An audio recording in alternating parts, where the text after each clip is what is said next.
Have you ever wondered why modern relationships feel so complicated, even when all you want is something simple, honest, and real? It's not because people don't care anymore. It's not because love has disappeared. And it's definitely not because you're too much or not enough. It's because we're living in a world that has changed faster than our emotional skills have. We communicate faster, but understand each other less. We connect instantly, but bond slowly. We have more options, but less clarity. More information, but less wisdom.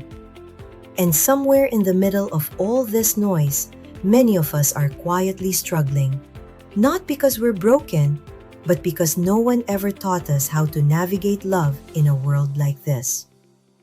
So today, I want to walk you through 6 silent errors that are quietly shaping modern relationships.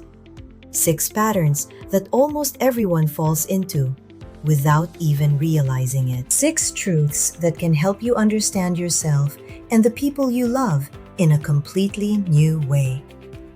This isn't about blaming men or women. It's not about pointing fingers. It's about understanding the emotional world we're all trying to survive in.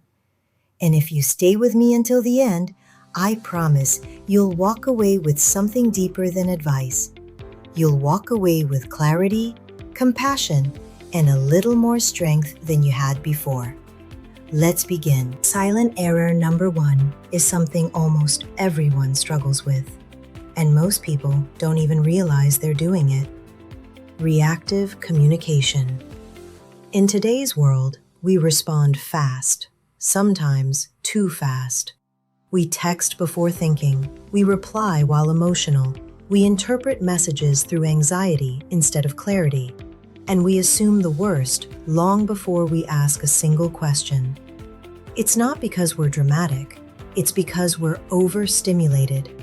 We're juggling stress, notifications, expectations, and constant mental noise. So when someone says something that feels off, even slightly, our brain reacts like it's a threat. A short message becomes, "They're mad at me." A delayed reply becomes, "They're losing interest." A different tone becomes, "They don't care." And suddenly, we're not communicating. We're defending ourselves from a story we created in our own mind. Reactive communication sounds like, "Why didn't you answer? What's that supposed to mean? Forget it, never mind. You always do this." But here's the truth. Most conflicts in modern relationships aren't caused by what was said, but by how quickly we reacted to what we thought it meant. When we slow down, even for a few seconds, everything changes. We respond instead of react. We ask instead of assume. We clarify instead of attack. We communicate instead of collapse. Healthy communication isn't about being perfect. It's about being present. It's about taking a breath before you reply. It's about giving people the benefit of the doubt. It's about remembering that tone gets lost in text and that not every pause is rejection. When you stop reacting and start responding, relationships become calmer, clearer, and so much easier to navigate. And that brings us to silent error number 2, one of the biggest misunderstandings in modern dating. Silent error number 2 is one of the biggest traps in modern dating. And almost everyone falls into it at least once, confusing chemistry with compatibility. Chemistry is exciting. It's instant, it's electric, it feels like gravity pulling you towards someone. Your heart races, your brain lights up, your imagination runs ahead of reality. And because it feels so intense, we assume it must mean something deep. But here's the truth. Chemistry is a spark. Compatibility is the fire. Chemistry is how you start. Compatibility is how you stay. And the problem today is that we've been conditioned by movies, music, social media, and endless romantic tropes to believe that chemistry is the ultimate sign of the one. But chemistry can come from attraction, novelty, trauma bonding, emotional hunger, loneliness, unresolved wounds, or simply someone who feels familiar. Chemistry is not a sign of destiny. It's a sign of possibility. Compatibility, on the other hand, is quieter. It's calmer. It's slower. It's built over time. Compatibility looks like shared values, emotional safety, consistent communication, mutual respect, similar life goals, kindness, and reliability. It's not flashy. It's not dramatic. It doesn't give you butterflies every second, but it gives you something better: comfort and peace. And here's the part most people never hear. Chemistry can make you attracted to someone completely wrong for you. Compatibility makes you choose someone who is right for you. When you stop chasing the spark and start paying attention to the foundation, relationships become healthier, calmer, and far more fulfilling. And that brings us to silent error number 3, one of the most misunderstood forces shaping modern dating. Silent error number 3 is one of the most subtle traps in modern dating, and it's everywhere. We confuse lifestyle with love, aesthetics with compatibility, image with intimacy. We live in a world where everything is curated: the outfits, the vacations, the restaurants, the selfies, the soft life, the gym couple goals, the matching outfits, the perfect angles. And without realizing it, many people start choosing partners the same way they choose content. Do they look good next to me? Do they fit the aesthetic I want? Do they match the lifestyle I'm trying to project? Will people think we're a great couple? But here's the truth. A beautiful relationship is not the same as a relationship that looks beautiful.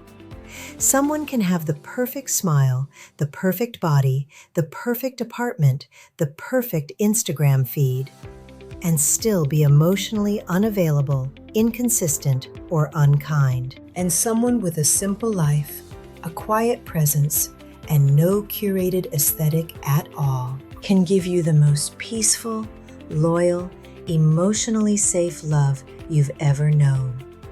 But because we're surrounded by images, and because younger generations grew up online, many people unconsciously choose partners based on looks, status, lifestyle, money, social perception, vibes, aesthetic compatibility, instead of the things that actually make a relationship last: emotional maturity, communication, kindness, consistency, shared values, respect, stability. The aesthetic illusion is powerful because it feels harmless, it feels modern, it feels normal, but it creates relationships that are beautiful on the outside and empty on the inside. And here's the gentle truth. You don't build a life with someone's appearance. You build a life with their character. When you stop choosing people for the image and start choosing them for the substance, everything changes. Your relationships become calmer, deeper, and far more real. And now that we've covered the first 3 silent errors, this is the perfect moment to pause and speak directly to the viewer. Before we continue, let me pause for just a moment. If anything you've heard so far has given you clarity, or made you feel a little more understood, or helped you see relationships in a new way, please share this video with someone who might need it too. A friend, a sibling, a partner, anyone who deserves healthier, calmer, more grounded love. And if you want more content that actually helps, not noise, not confusion, not drama, go ahead and subscribe. It supports the channel, it helps this message reach more people, and it lets me keep creating videos that bring a little more wisdom into a very loud world. All right, let's continue. Silent error number 4 is one of the most common and one of the most misunderstood patterns in modern relationships. Weak boundaries. But not the obvious kind. I'm talking about the boundaries we think we have, but don't actually enforce. The boundaries we soften because we don't want to seem difficult. The boundaries we ignore because we don't want to lose someone. The boundaries we avoid because we're scared of conflict. The boundaries we bend because we want to be liked. And in today's dating culture, this happens constantly. People say things like, "It's fine, don't worry about it. I don't want to make a big deal. I'm easygoing. I don't want to seem needy. It's okay, I understand." But inside, they're hurt, confused, disappointed, or quietly resentful. Here's the gentle truth. Being easygoing is not the same as having no needs. And having needs does not make you difficult. Weak boundaries often come from fear. Fear of being abandoned, fear of being judged, fear of losing the connection, fear of conflict, fear of disappointing someone. So instead of speaking up, people stay silent. Instead of expressing what they feel, they swallow it. Instead of asking for clarity, they pretend they're fine. But silence doesn't protect relationships. It slowly erodes them. Because when you don't communicate your limits, your needs, or your expectations, people will fill in the blanks with their own assumptions. And most of the time, those assumptions won't match what you actually want. Healthy boundaries sound like, "I need more consistency. I'm not comfortable with that. This matters to me. I need clarity. I can't continue if this pattern doesn't change." Not aggressive, not dramatic, just honest. And here's the beautiful part. People who care about you won't be scared of your boundaries. They'll be grateful for them. Boundaries don't push the right people away. They push the wrong people out and make space for healthier, calmer, more respectful connections. And that brings us to silent error number 5, something deeper, quieter, and incredibly common in modern relationships. Silent error number 5 is one of the quietest and one of the most universal: the fear of vulnerability. In today's world, people are more connected than ever, but more guarded than ever too. We share memes, playlists, selfies, and stories, but not our fears, not our insecurities, not our needs, not our truth. We're terrified of being seen too deeply. We're terrified of being judged. We're terrified of being rejected for who we really are. So instead, we present the safe version of ourselves, the chill version, the unbothered version, the low-maintenance version, the "I don't catch feelings" version, the "I'm fine" version. But here's the gentle truth. You cannot build real intimacy while hiding behind a mask. And younger generations feel this even more intensely because they grew up online, where vulnerability is often punished, mocked, or misunderstood. So people protect themselves by keeping conversations surface level, avoiding emotional topics, pretending they don't care, acting detached, ghosting when things get too real, choosing situationships over relationships, staying busy instead of being honest. Not because they're cold, not because they're selfish, but because vulnerability feels dangerous. It feels like handing someone a map to your wounds and hoping they don't use it against you. But here's the warm truth. Vulnerability is not weakness.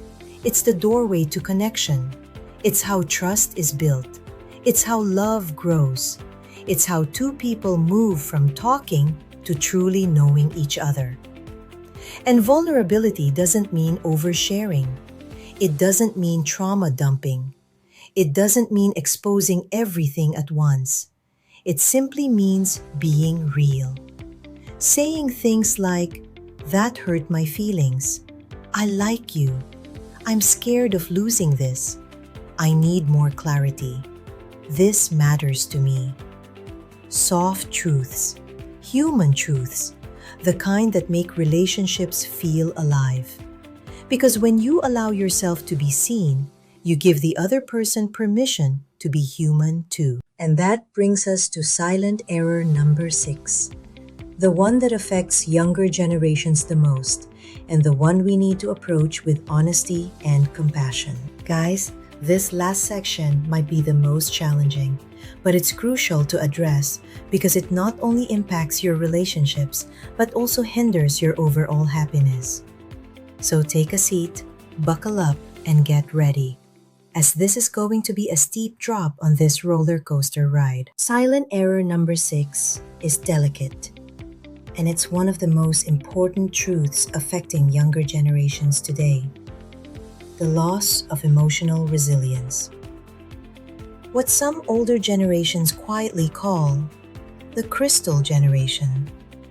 Not because millennials or Gen Z are weak, not because they're fragile, not because they can't handle life, but because they grew up in a world that protected them from discomfort. And now they're shocked by it. A world where everything is instant, everything is curated, everything is optimized, everything is softened, everything is filtered, everything is designed to avoid friction. And when you grow up with less friction, you get less practice in resilience. It's not their fault, it's the environment. Older generations had to develop emotional strength early, not because they were better, but because life gave them no choice. Younger generations grew up with more safety, more comfort, more technology, more support, and less exposure to the uncomfortable parts of life. So now, normal relationship challenges feel overwhelming. A disagreement feels like rejection. A boundary feels like an attack. A slow reply feels like abandonment. A misunderstanding feels like disrespect. A rough patch feels like incompatibility. And because discomfort feels dangerous, many people leave instead of repair. They shut down instead of communicate. They ghost instead of clarify. They detach instead of reflect. They run instead of stay. Not because they don't care, but because they were never taught how to stay present through emotional discomfort. Here's the warm truth. You are not fragile. You are simply undertrained. Emotional resilience is not something you're born with. It's something you build slowly, intentionally, through practice. Resilience looks like staying calm during conflict, listening without panicking, asking questions instead of assuming, repairing instead of withdrawing, choosing patience over impulsivity, choosing clarity over fear. It's not about tolerating disrespect. It's not about staying in unhealthy situations. It's not about being tough.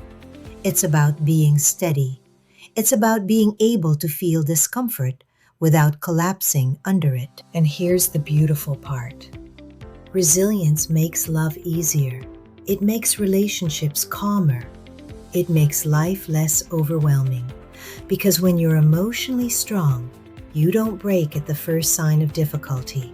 You bend, you breathe, you stay present, you grow. You become someone who can love deeply without losing yourself in the process. And now that we've explored all 6 silent errors, it's time to bring everything together with a short conclusion. So, what do all these silent errors have in common? They're not signs that people don't care. They're signs that we're all trying to navigate love in a world that moves too fast, demands too much, and teaches us too little about emotional strength. Modern relationships aren't failing because we're broken. They're struggling because we're overwhelmed, undersupported, and still learning how to communicate, connect, and stay steady in a world full of noise. But the moment you become aware of these patterns, you're no longer controlled by them. You can choose differently. You can love differently. You can show up differently. And that's where real change begins. My recommendation is, if you want healthier relationships with others and with yourself, start small. Choose one silent error you recognize today. Just one. And work on that this week. Maybe it's slowing down before you react. Maybe it's speaking up instead of staying silent. Maybe it's choosing compatibility over chemistry. Maybe it's practicing a little more resilience when things get uncomfortable. Tiny shifts create big transformations, and you deserve relationships that feel calm, steady, and real. Thank you for spending this time with me. Thank you for listening with an open heart. And thank you for choosing growth in a world that makes it so easy to stay numb. Remember this: you are not alone. You are not behind. You are simply human, learning, healing, and becoming stronger every day. Take care of yourself. Be gentle with your heart. And I'll see you in the next video.